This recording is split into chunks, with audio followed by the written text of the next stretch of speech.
J'invite le public à nous rejoindre autour de la liste de présentation.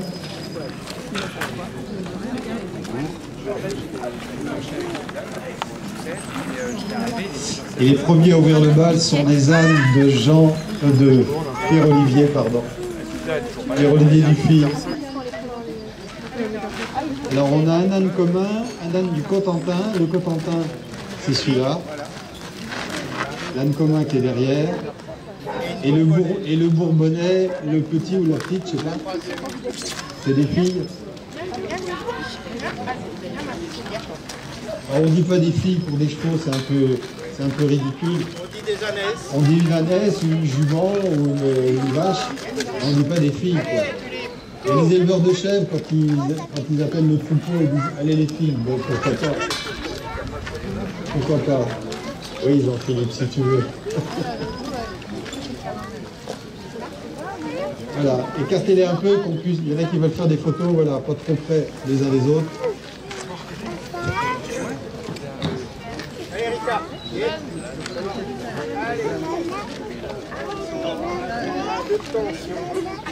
Alors, contrairement à l'idée reçue que l'âne est stupide et bête, les anciens se souviennent que l'instituteur, parfois, donnait un bonnet d'âne, sous-entendu à un mauvais élève, donnait un bonnet d'âne parce qu'il était soi-disant bête, c'est pas vrai du tout. L'âne est au moins aussi intelligent qu'un cheval, voire davantage. Et pourquoi? Parce que sa génétique est très ancienne, a été peu mélangée comme les races de chevaux qui sont des croisements multiples et parfois un peu hasardeux, alors que l'âne a été préservé dans sa génétique.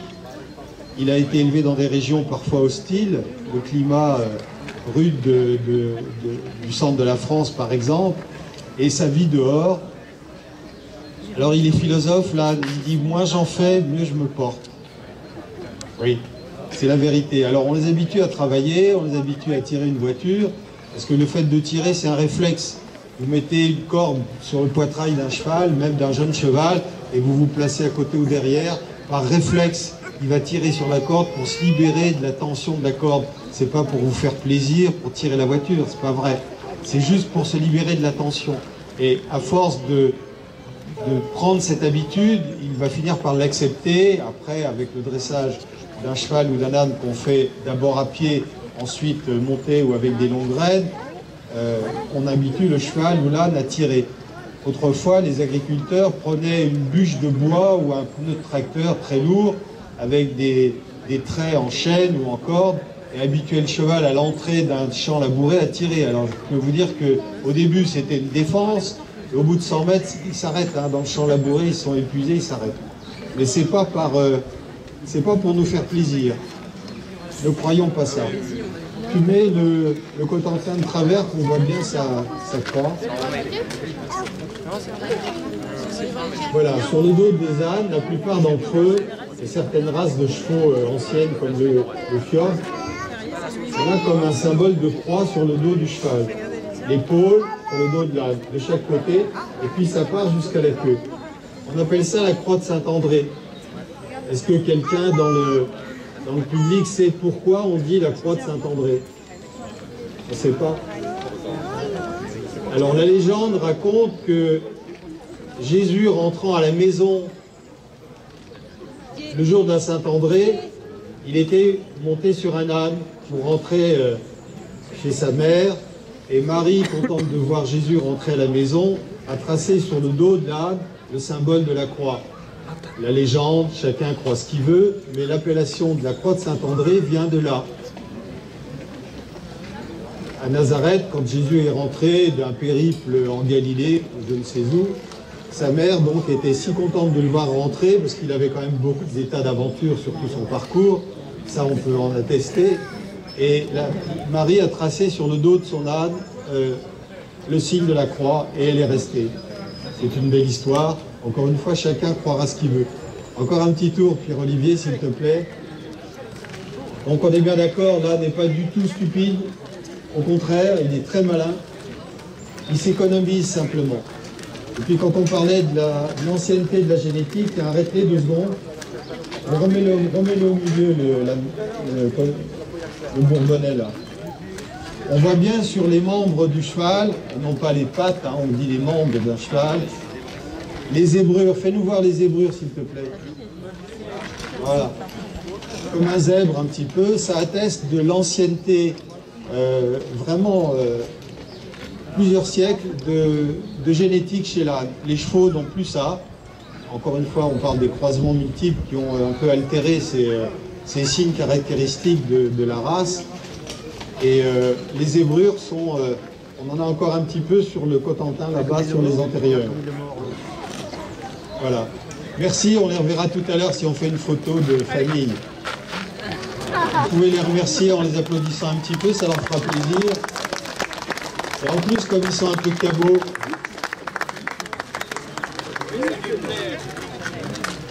allez Rita.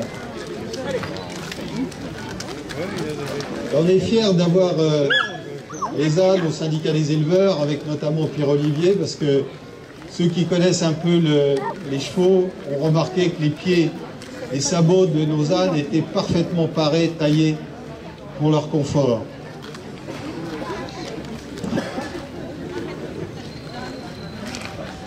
Allez, on continue avec les comtois, Dédé. Par leur poil,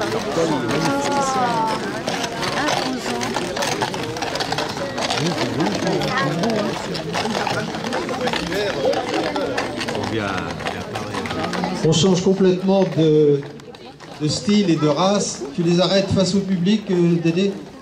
Voilà.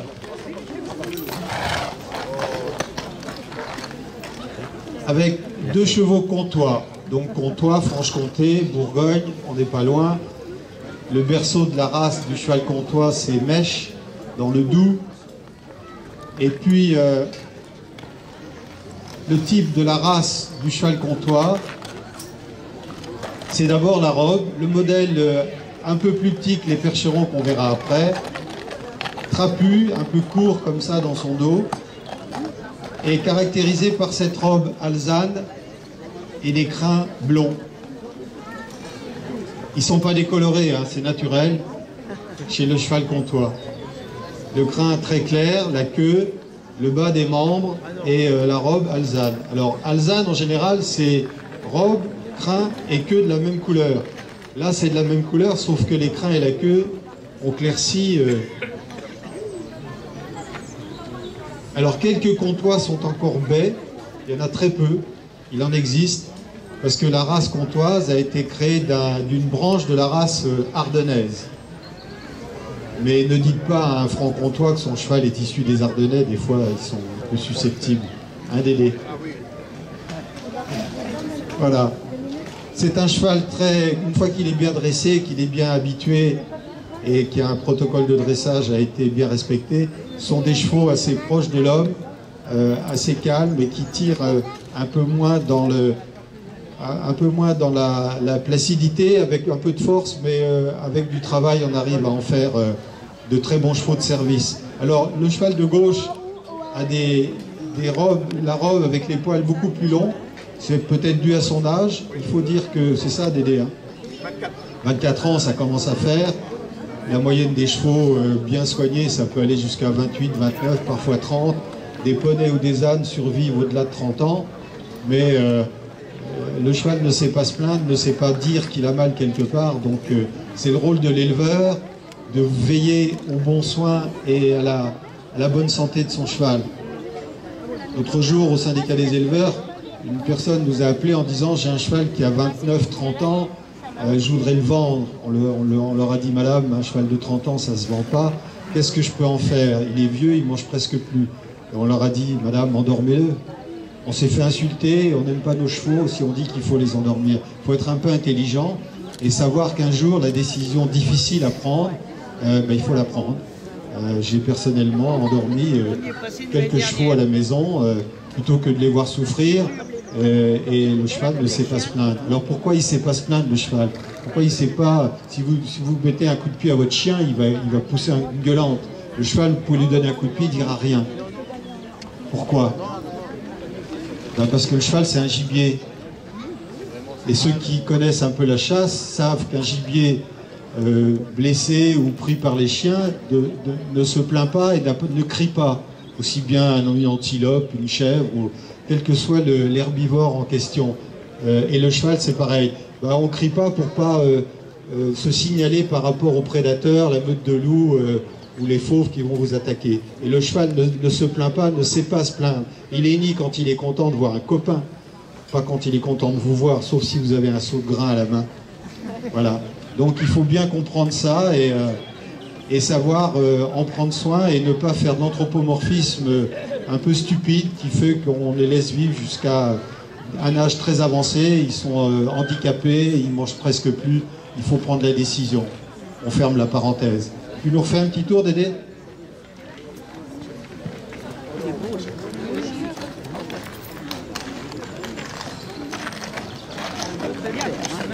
Ah oui, ils sont comme nous, hein. Elle a 24 ans, donc elle a un peu de mal à se déplacer. On fait attention, on s'occupe de ses pieds, qu'elle ait des pieds en bon état, pour pouvoir marcher d'aplomb. Et si un jour il faut prendre une décision, on sait que notre ami Dédé Calais saura la prendre, même si ça lui fait de la peine. Merci, si vous les applaudissez, ça leur fera un petit plaisir.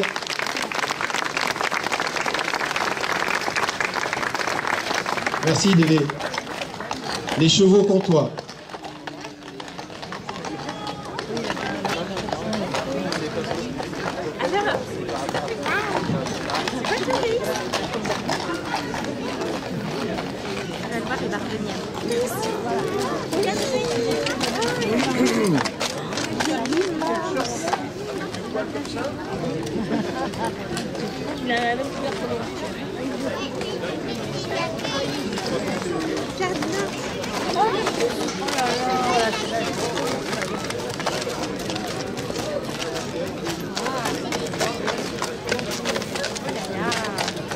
Celui-là, c'est le même que la fille à Sydney.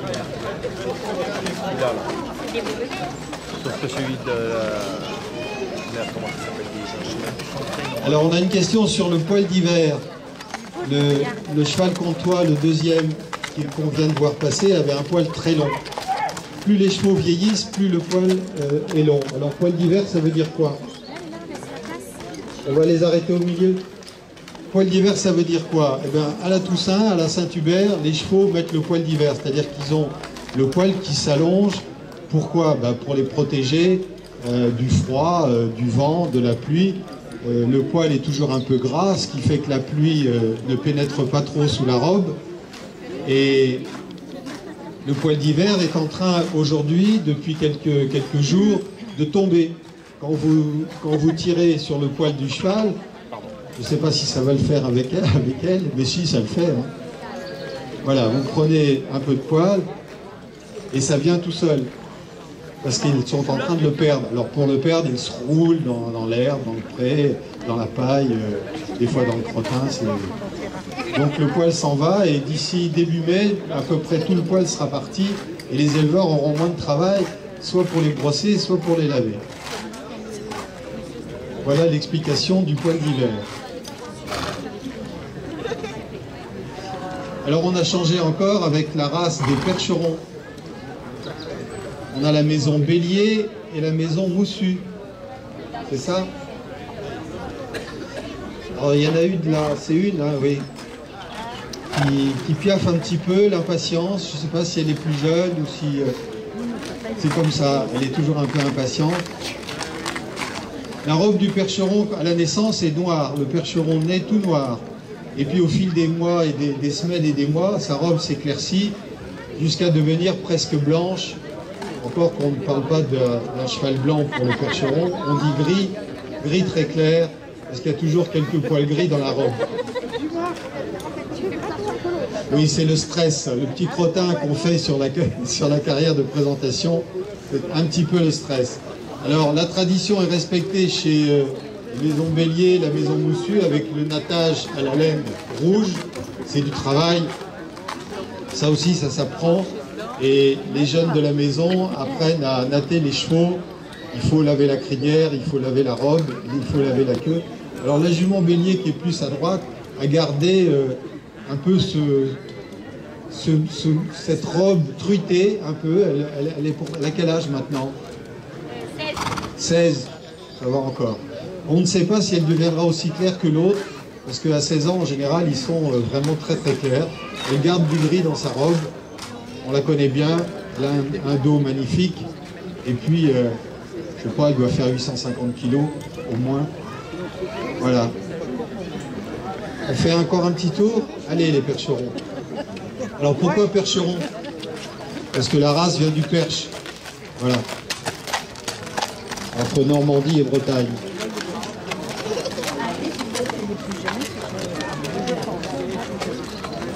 Les chevaux autrefois utilisés bien sûr à la culture et au travail des champs chez les fermiers du Perche. Ah bah oui.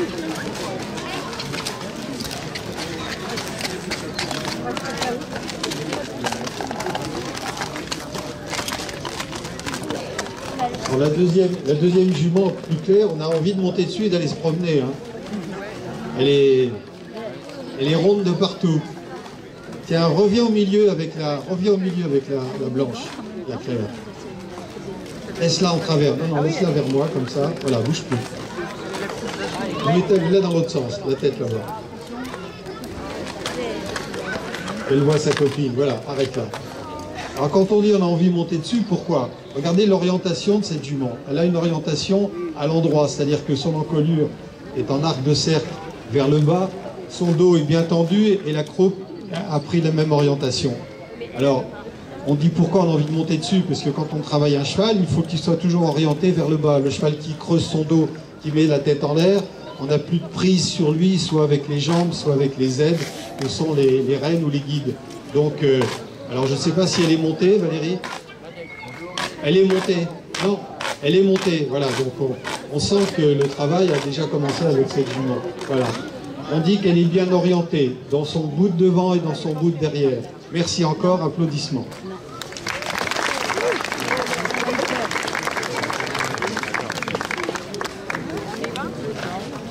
Elle n'aime pas les applaudissements.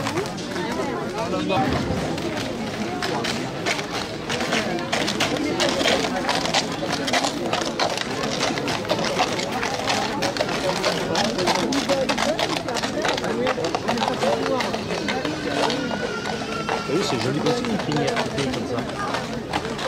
Et on continue la présentation avec les chevaux Cob. Cob, C-O-B. Cette race est issue de croisements au 19e siècle entre chevaux de sang, éventuellement des pur sang, et des chevaux de trait de la région Normandie. Et l'appellation réelle, c'est Cob normand.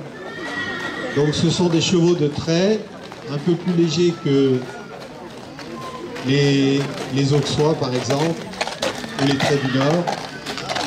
Ah, c'est quand même des chevaux qui sont pas loin de faire 800 kg. Le petit meneur, vous les arrêtez au milieu face au public.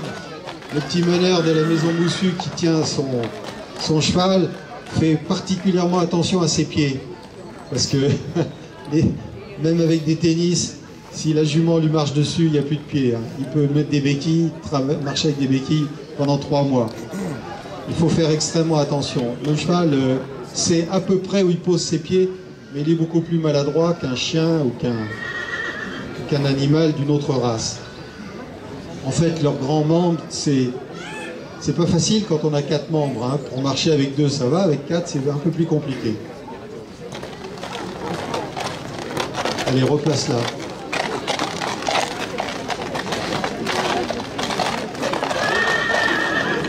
Alors tout à l'heure, il y a une personne qui a dit on les tient à gauche. Pourquoi on les tient à gauche tous? Pourquoi? On n'a plus d'épée à la ceinture comme les chevaliers du Moyen-Âge, mais on continue à travailler ou à présenter et à monter sur un cheval par la gauche. Eh bien parce que quand les soldats montaient sur leurs chevaux, en général ceux qui montaient c'était les chevaux de cavalerie, des chevaux de guerre, les chevaux des régiments montés. On montait sur la gauche parce qu'on avait l'épée à gauche et ça évitait à l'épée de toucher le cheval en montant et éventuellement de le couper. Si on était monté par la droite, l'épée étant portée à gauche parce que la majorité des soldats étaient droitiers, on aurait heurté le cheval avec l'épée et éventuellement on l'aurait blessé. Et on n'a plus d'épée aujourd'hui, mais on continue à monter à gauche.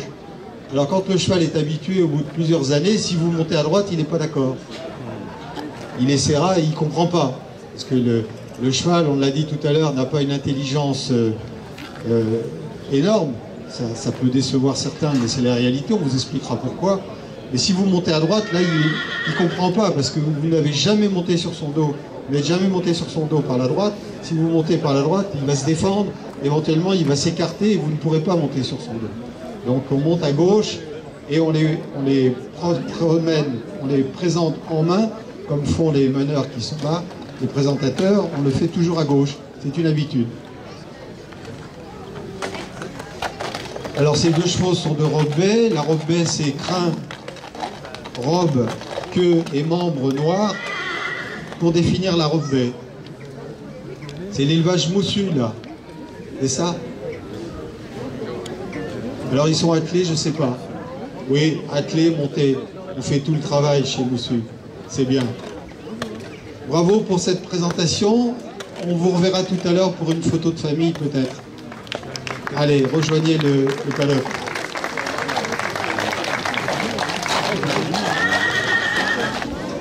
Alors on parlait tout à l'heure de l'intelligence des chevaux, on va vous en dire un peu plus.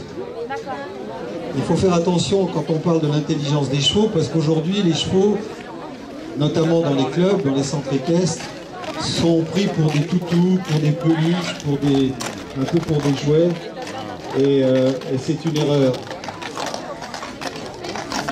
Le cheval a une intelligence particulière, celle des chevaux, mais il n'a pas de réflexion abstraite dans son cerveau. Et heureusement, un prédateur, un chien, un tigre, un fauve, a une réflexion abstraite qui lui permet de chasser, d'attaquer, de ruser pour attaquer une antilope dans la savane, etc. Le cheval, lui, pour se nourrir, il baisse la tête, il mange son herbe. Il n'a pas à s'organiser pour chasser. Et pourquoi on dit que son intelligence n'est pas abstraite? Salut, salut. Pourquoi on dit ça? C'est parce que s'il avait une intelligence abstraite, conscient de son poids et de sa force, on ne monterait jamais dessous. Jamais. Il dirait, je te mets un coup de cul à droite, un coup de cul à gauche, tu descends, si tu reviens demain, je te recommence. Elles font 800 kg ou 900 kg, il n'y a pas de souci. Hein.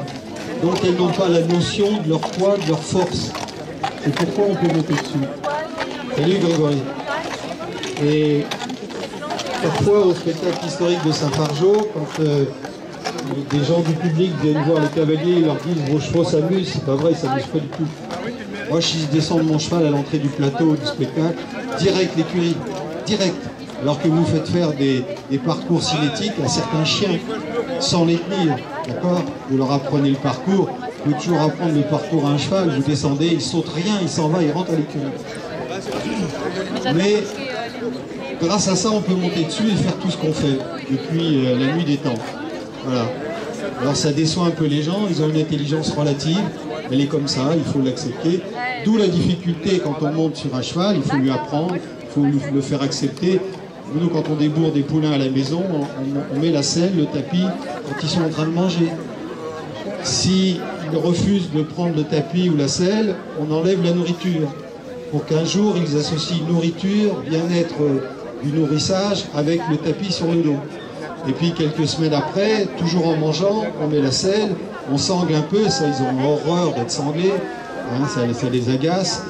Et on monte dessus quand ils sont en train de manger. Et après on fait le tour du box, on essaye comme ça, puis un jour on va dans la cour. Mais c'est toujours lié à un confort. Le confort de la nourriture essentiellement. Pourquoi? Parce que le cheval, pour se nourrir, dans un pré, doit manger 17 heures par jour. Un chien, vous lui donnez le matin et le soir, c'est fait. Vous voyez la différence? Leur seule préoccupation, c'est manger. Avoir des copains, parce que le troupeau, c'est la sécurité. Et il faut manger. C'est la maison Paquaise, là, avec des cobs. Ils sont baies aussi, alors ils ont au pied des traces blanches, on appelle des balsanes. C'est pas des taches blanches, ce sont des balsanes. Voilà. Ok, vous pouvez les applaudir, on en verra d'autres dans quelques instants. Merci à eux. Oui. Ouais, bah oui. Le deuxième, oui, oui. Oui, oui. Il y a une petite tache blanche sur le postérieur droit et on appelle ça une trace de Balzac. Les éleveurs sont maniaques, hein, ils ont des traditions et il faut les respecter.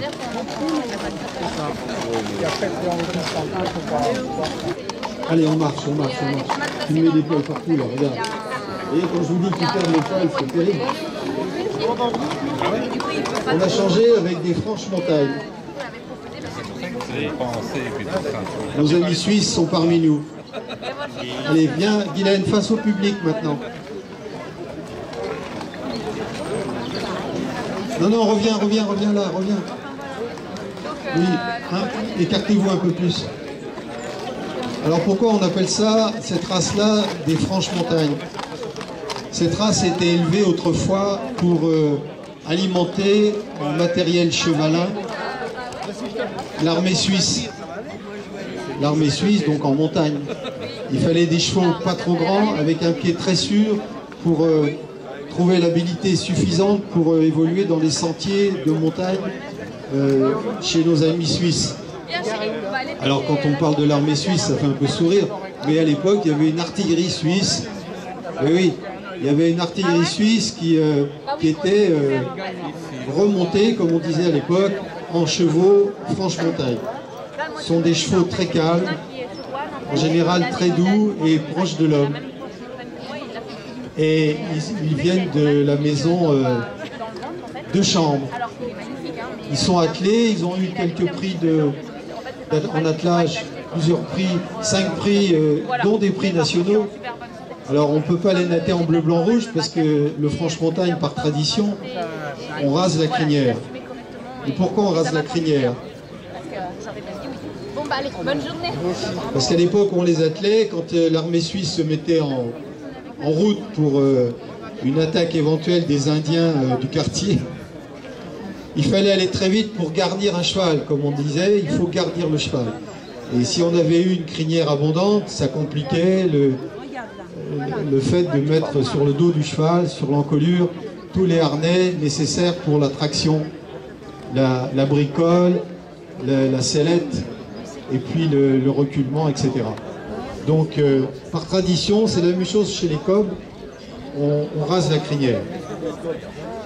Alors pourquoi on rase la crinière chez les cobs? Parce qu'autrefois c'était le cheval du médecin de campagne, le cheval du colporteur, le cheval éventuellement d'une infirmière, mais surtout du médecin, du rebouteux et puis pourquoi pas du vétérinaire. Alors il fallait là aussi aller très vite quand l'intervention était nécessaire chez un paysan ou chez un autre, et donc on a rasé la crinière pour accélérer le garnissage du cheval. Alors quand on dit garnir un cheval, ça vous inspire quoi? Garnison, bah oui, quand on disait la garnison pour dire un bâtiment militaire, ça vient de là. Parce que dans ce bâtiment étaient stockés tous les harnais des chevaux, les voitures à chevaux, et on a appelé garnir un cheval, d'où le mot garnison. Voilà. Merci aux Franche-Montagne, on les reverra tout à l'heure pour une photo de groupe. Allez, il nous reste quelques cobs. C'est bien, vous êtes gentils, on n'a pas besoin de vous le dire. C'est bien.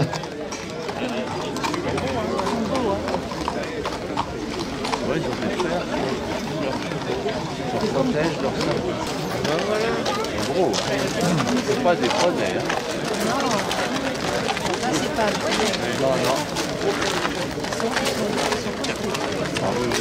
Voilà, on va les mettre face au public, Maud.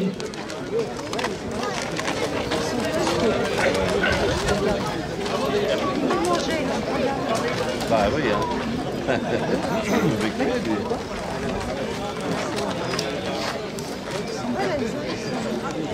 Magnifique échantillon à nouveau de la race qu'on aime beaucoup au syndicat, les autres aussi, hein. Mais on aime beaucoup les cobs. Et puis la patronne de l'élevage, Maud Dragon, que pas mal d'entre vous connaissent, elle a mis une cravate et elle a un nœud de cravate magnifique. Et alors elle nous présente, fais un pas en avant si tu veux. Elle nous présente une jument qui a 24 ou 25 ans. 25 ans. Alors on est presque surpris de voir l'état de cette jument. Elle a 25 ans, elle a un dos tendu, elle a une robe magnifique. Et puis c'est un peu la chouchoute de Maud, qui, habituée à faire naître des chevaux depuis plus de 40 ans, s'attendrit pas bêtement comme sur une peluche ou un petit nounours. Mais voilà, elle est en pleine forme, elle est en plein état. Elle a sa jolie pelote sur le chanfrein. Fais voir la pelote sur le chanfrein à Maud. Voilà, vas-y, fais voir. Ah oui, non, c'est une liste, pardon. La pelote, c'est de l'autre côté. C'est une liste. La liste, c'est le blanc qui descend jusqu'au naseau. Et la pelote, c'est sur l'autre qui est à côté. La liste. Pourquoi une liste? Parce que ça liste comme une liste qu'on écrit. Vous voyez, c'est encore un terme d'élevage qui est resté dans le vocabulaire de nos éleveurs de chevaux. Alors on a une baie foncée, une baie normale, une alezane. Lève la main l'alezane. Voilà. Les robes, la robe, la queue, les crins de la même couleur, c'est le cheval alezan. Et puis une baie plus claire de vermois, le baie classique. La robe brune, les crins noirs et les membres noirs, la queue aussi noire. Voilà. Maud, il y en a une... Oui, il y en a une qui donne bien les pieds juste en les touchant ou pas? Attends. La tienne, c'est bon, Maud? On va demander à une petite belette. Tu veux venir, toi? Elle veut bien, ta maman, elle veut bien que tu viennes? Allez, viens, passez-la par-dessus. Maud, tu vas le faire à la petite, là.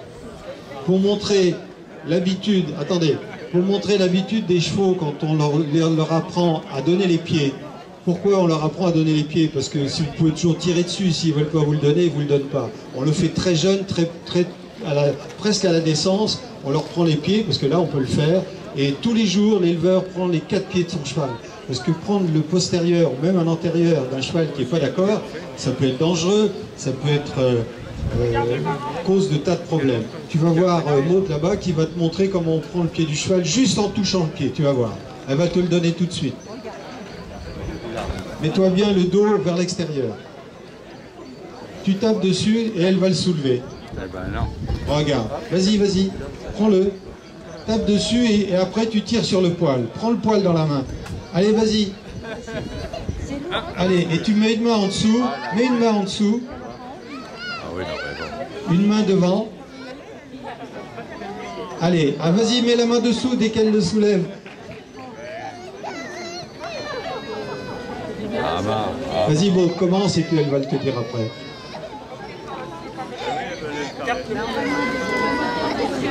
Voilà. Passe par le haut du pied. Voilà. Allez, vas-y. Allez, passe ta main en dessous. Oui, c'est bien. C'est bien, bravo. Bravo. Reviens. Bravo. Tu t'appelles comment? Aude? Rose, en plus. Une rose qui a tenu le pied d'un cheval. Magnifique. Vous pouvez récupérer, elle peut sortir par là. Voilà. On fait venir les cobs pour la photo cob. Allez. Et après, on fera revenir les autres. Maud, on en sortira quelques-uns et on fera venir toutes les races après. Là, on fait les cobs. On fait les cobs et après, on fait venir les autres.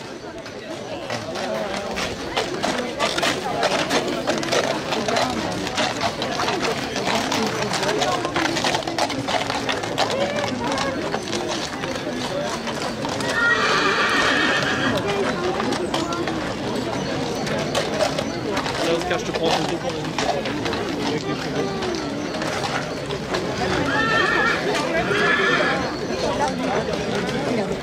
Bien.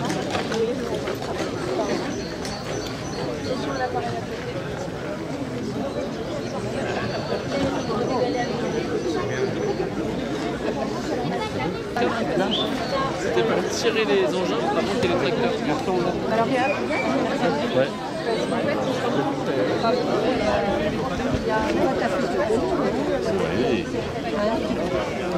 Alors Hubert a raison de nous préciser que cette jument a fait la route du poisson au moins une fois, sinon plus, au moins une fois.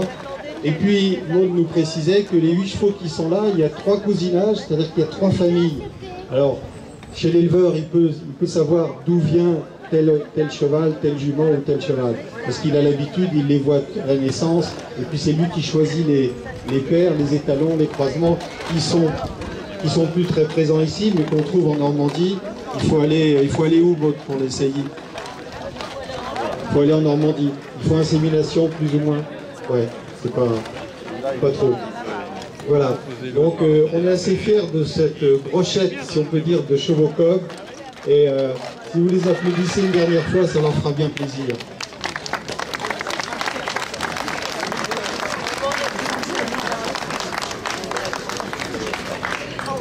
Allez, on ramène les coqs au paddock.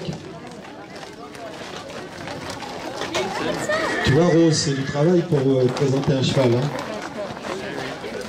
Parce que dès qu'il y en a un qui bouge, les autres veulent suivre. C'est le troupeau. C'est l'instinct du troupeau.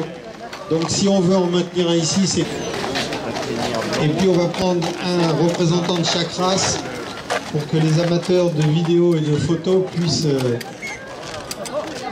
faire leur choix. Voilà.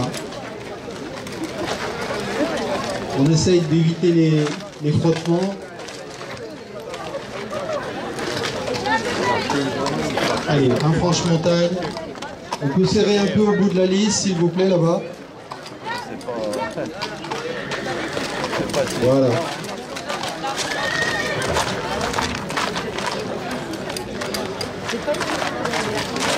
Allez, essaye de la faire reculer.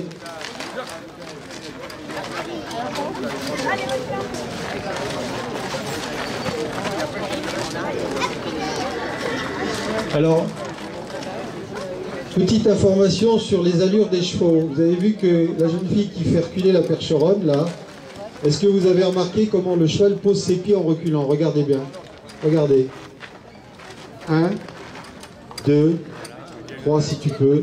3. Voilà. Là, il faut ou la sortir ou écarter les autres, je ne sais pas. Faites quelque chose. Vous avez remarqué comment elle a posé ses pieds quand elle a reculé ou pas? Oui. Alors, il y a une charmante dame que je connais qui me dit... En fait, elle recule, regardez bien, elle recule les diagonaux, c'est-à-dire antérieur gauche, postérieur droit, postérieur gauche. Allez encore, hop, hop. Voilà. Marche arrière en utilisant le diagonal, c'est-à-dire devant à gauche, derrière à droite, ou devant à droite, derrière à gauche. Le diagonal. Voilà. Pour garder sûrement un équilibre, parce qu'elle ne voit pas trop bien derrière elle. En tout cas, ça fonctionne comme ça. Et pour galoper, on ne va pas les faire galoper, hein, mais pour galoper, ça marche comment? Le galop, il y a 3 temps. Oui, madame fait ça, oui. Le galop a 3 temps, mais il y a 4 pieds. Ah, on est embêté, là. Ah oui. Il y a 3 temps, il y a 4 pieds. Ça veut dire que il faut poser un pied, après on fait 3, 2, 1, comment on fait? Pas facile, hein? Alors le premier temps, c'est le cheval qui va se lever avec 3 pieds en l'air. Il va laisser un postérieur au sol et lever les 3 pieds. Premier temps du galop. En général, il part d'un postérieur. Après, le deuxième temps du galop, comme il lui reste 3 pieds, il faut qu'il en pose 2 sur un temps. On est d'accord? Donc il va poser un diagonal. S'il a posé le postérieur gauche, il va fonctionner avec le diagonal droit au deuxième temps, c'est-à-dire postérieur droit, antérieur gauche. Et il finira sur un antérieur. Alors, vous pouvez prendre votre main comme ça, vous mettez 4 doigts. Vous en mettez un sur la main et les 3 en l'air. Voilà. Après, vous mettez le croisé, voilà, le diagonal, et vous finissez sur le petit doigt. 1, 2, 3. Voilà les 3 temps du galop. Il n'y a que comme ça qu'on peut l'expliquer. À l'époque, ils n'avaient pas de caméra, ils n'avaient pas d'appareil photo, ils étaient bien emmerdés dans les haras pour savoir comment fonctionnait un cheval. Depuis, on le sait. Je vais appeler mon ami Michel. Michel, tu viens 2 secondes? Passe par le haut, par le bas, comme tu veux.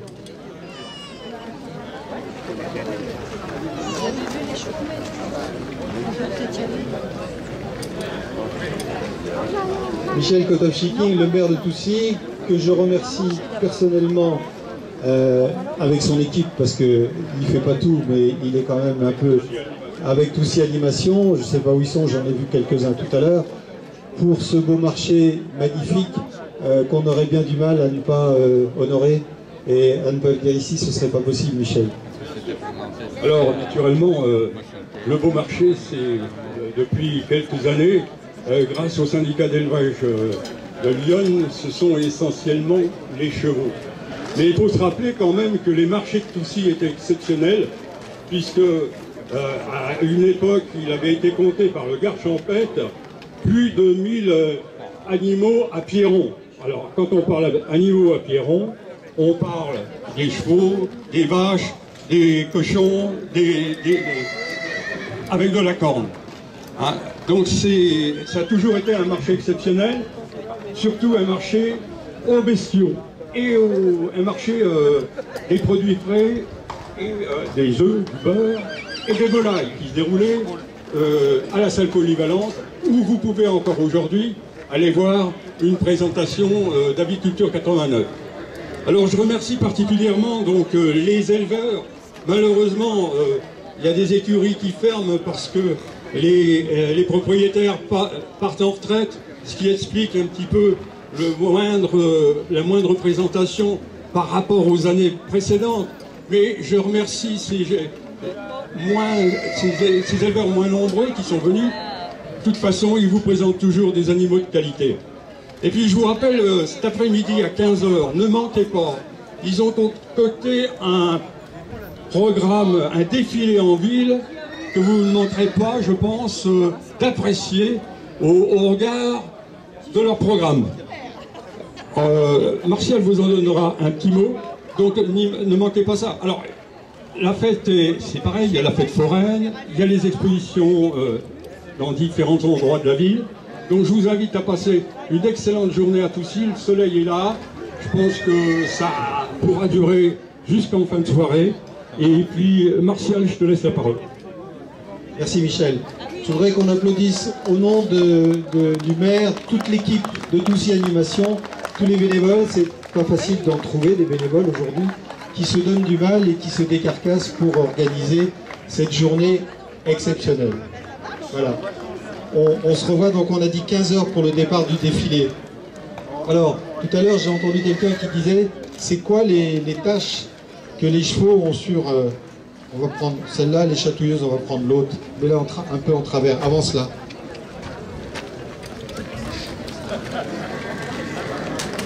Voilà, montre-nous la châtaigne si tu veux bien. Vous voyez, c'est une excroissance de cornes qu'on appelle la châtaigne. C'est aussi une tradition. Alors c'est quoi? Un doigt. C'est l'atrophie du pouce.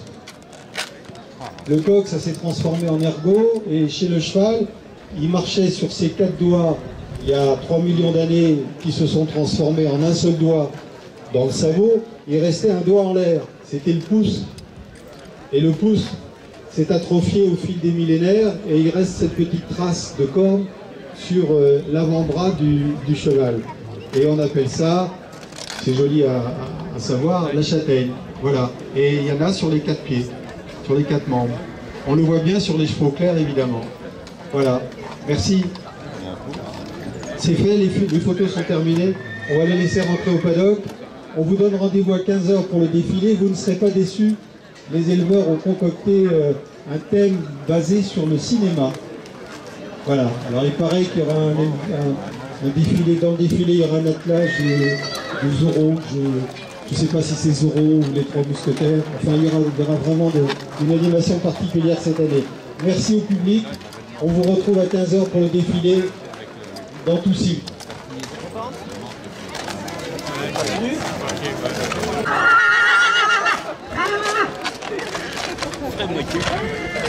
Il est arrivé à temps, heureusement. Romaric Guillolo, que certains d'entre vous connaissent évidemment bien, il nous présente un étalon auxois. Alors, il est naté en bleu, blanc, rouge. Pourquoi? Parce que ses parents ou ses grands-parents ont été des champions nationaux. Lui-même a fait un classement honorable à Semur-en-Auxois le concours national du cheval auxois, avec un deuxième prix. Alors, on fait de la monte naturelle ou des prélèvements, Marie, comment ça se passe? C'est en monte naturelle, voilà. Il y a beaucoup de chevaux des races de sport qui sont prélevés, et ensuite on assimile les juments au haras, mais l'étalon de Romaric a encore droit à des saillies naturelles, et donc on lui présente les juments qui sont en chaleur et il fait son travail d'étalon. Une tradition de 2 voire 3 générations d'éleveurs de chevaux auxois chez Romaric, le petit-fils de Roger Dubois, que aussi les anciens ont connu dans la région. Et heureusement, la transmission et la tradition s'est faite naturellement avec cette passion des chevaux de trait dans la maison Guillolot maintenant. Alors on n'a pas la petite belette, mais on pense que... Oui, elle est par là. On pense qu'un jour elle dira à papa, tu me donnes les rênes du cheval, c'est moi qui vais m'en occuper. Et puis il y aura le petit Paul aussi qui va s'y mettre aussi. Voilà, un jour, on prendra le temps. Tu nous fais un tour, s'il te plaît, Romaric?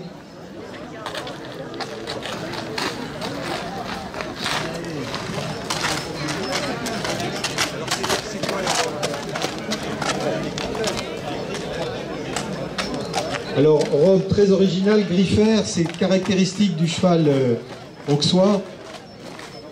Alors, je sais pas, il fait 950 kilos. Oui, à peu près.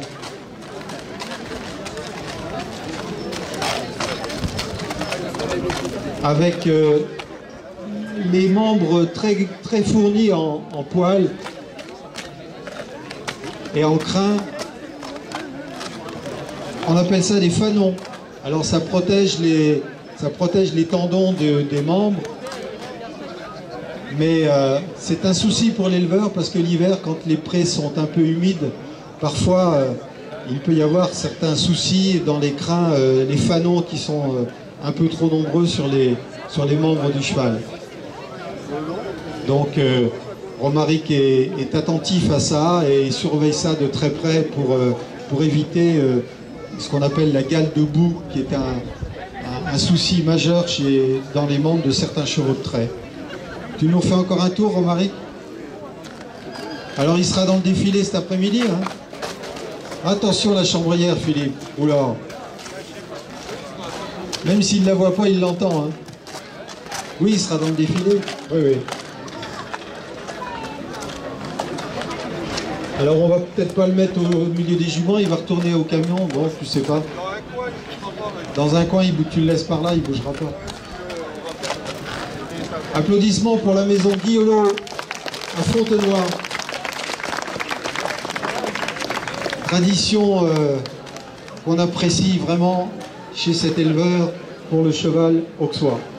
Magnifique nattage. Et il a le droit au bleu, blanc, rouge, on vous l'a dit tout à l'heure, on vous expliquait la raison. Le nattage sur le bas de la crinière et la queue se fait au raffia. Et c'est pas du raffia en nylon, c'est du vrai raffia, du vrai roseau. Voilà, encore le respect de la tradition. Merci Romaric.